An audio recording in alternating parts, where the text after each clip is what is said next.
ल अस्ति थर्ड पर्छ ताइक्वान्डो एकेडमी फ्रेन्डसिप गेम भएको थियो र पर्छ ताइक्वान्डो एकेडमीको तर्फबाट गोल्ड मेडलिस्टहरूलाई आज सम्मान कार्यक्रम छ र म आफैले यो सम्मान कार्यक्रममा आफैले गर्दैछु। म कुनै राजनीतिक दल वा ठुलाबडा मान्छेहरूको डिपेन्ड छैन कि तिनीहरू आउँछन् भने तिनीहरूलाई सम्मान गर्छन्। म यो सम्मान आफैले गर्दैछु किनभने प्लेयरहरू जो गोल्ड मेडलिस्ट छानेको छ तिनीहरूको हौसला बढाउनको लागि र तिनीहरूलाई बढावा दिनको लागि। पर्छ ताइक्वान्डो एकेडमीको फर्स्ट गोल्ड मेडलिस्ट र बेस्ट फाइटर अन्डर 20 केजीको अनमोल चौरसिया।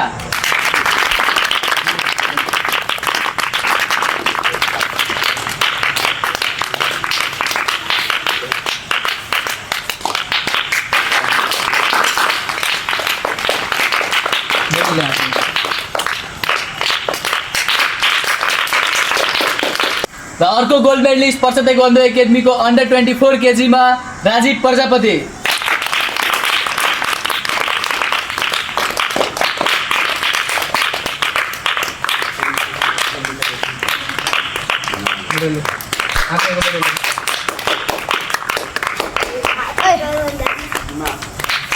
र अर्को गोल्ड मेडलिस्ट पर्छ ताइक्वान्डो एकेडमीको अन्डर 32 केजीको निरज ठाकुर।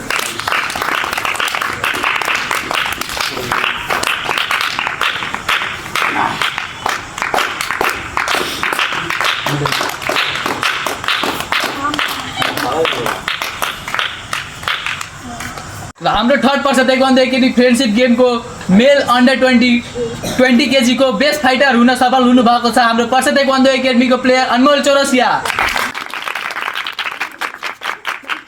र हाम्रो गोल्ड मेडलिस्ट भाइहरूको लागि एउटा राम्रो कमेन्ट छोडिदिनु होला र यो मेरो आफैले यिनीहरूलाई सम्मान गरेकोमा कस्तो लाग्यो तपाईँहरूले कमेन्ट गरिदिनु होला।